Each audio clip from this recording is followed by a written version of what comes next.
What's up, everyone? Today, I kind of want to talk about, since the end is pretty much here. I want to talk about um, repentance. You know, the second coming is near, and a lot of people out there are seeing the changes that are happening right now, and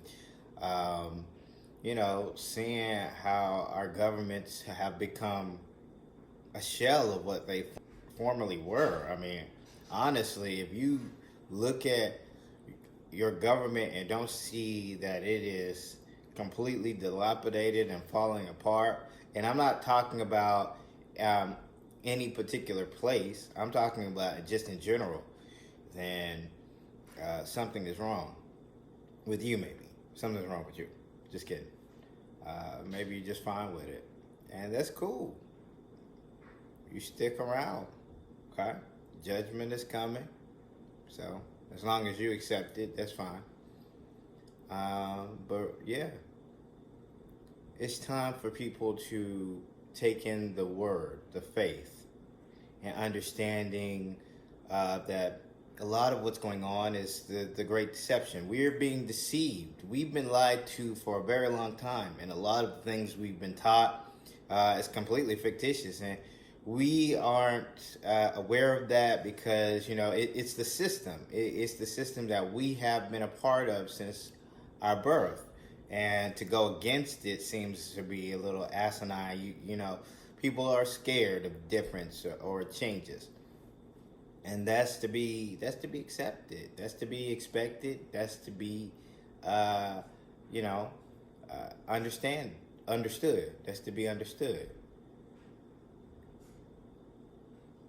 It is what it is, and people have to realize. Like I'm gonna give an example. I'm gonna give my story. So, as I've said in multiple videos, I've been on this journey for about 3 years now.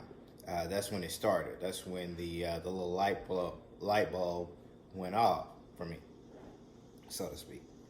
And with that being said, I've been on this journey um, that has brought me back full circle to a point where I just completely I let go of. Like I was done with religion, Christianity, all that stuff. Because being a black Southerner, the stereotype, um,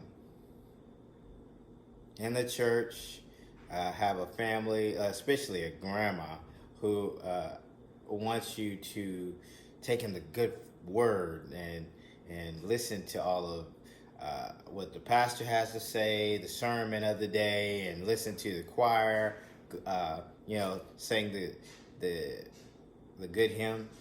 But that was a little boring to me. It seemed outdated. It was just old, and now looking back, I realized that was just youth. That was youth talking. Very impulsive. You want to do something. You want something quick, fast, and in a hurry. But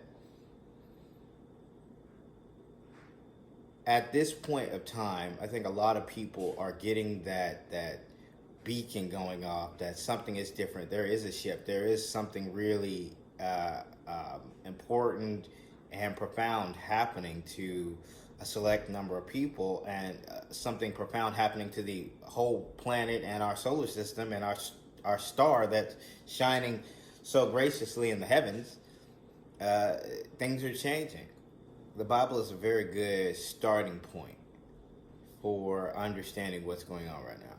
And what started me on that was a particular thing that I saw on the scientific realm, specifically astronomy, that I was like, okay, that looks a little weird. Okay. And then at the time, I've been getting a lot of visions, a lot of, I don't want to say meditation, but I have been seeing a lot of things, not only in my dreams, but in deep thought. In deep thought, I've been seeing a lot of things. So, with that being said, uh, there was a particular point in the Bible, that a particular part in the Bible that really stuck out to me, which was in Revelation, that completely um, made me transfix on this astronomical body that I was seeing, and based off of that, I did a in-depth dig into not only the Bible but the Septuagint and into the Quran, and I was trying to understand the depiction, which brought me to the Russian Orthodox religion, the Russian Orthodox faith, which their icons depict a lot of what's going to happen. The icons in general are a reflection or a picture, a very clear picture of what we need to be striving for and what we need to be gracious of, and what we should all be looking to the heavens for. The second coming is coming. And there's no ifs, ands, or buts about it. And I'm a true believer now. I believe ultimately I've let everything go. I've fully let everything go. I give myself over to God, because ultimately, and I'm going to give you a secret,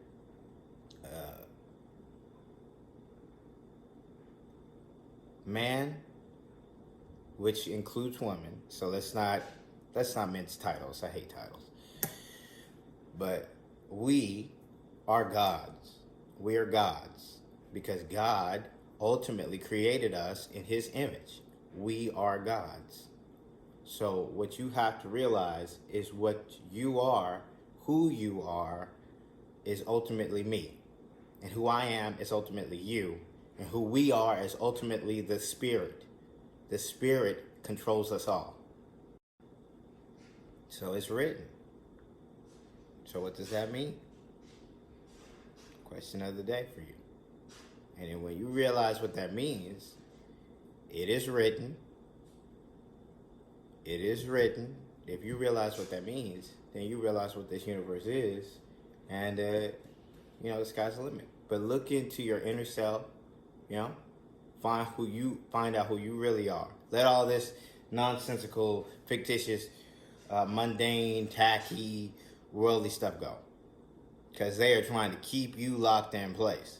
And if you stay locked in place, they win. You lose. But ultimately, they are going to lose. So technically, you lose twice.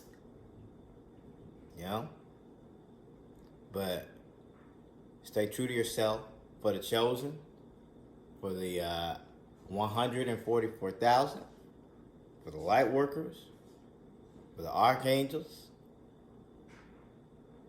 for the multidimensional spirit entities that are realizing who they are, who their past lives are. This is a weird time we live in, right? The world's changing. But we need to gear up, we need to wake up, and we need to get started. Because the star is giving us signs. The signals are only going to get stronger. Prepare yourself.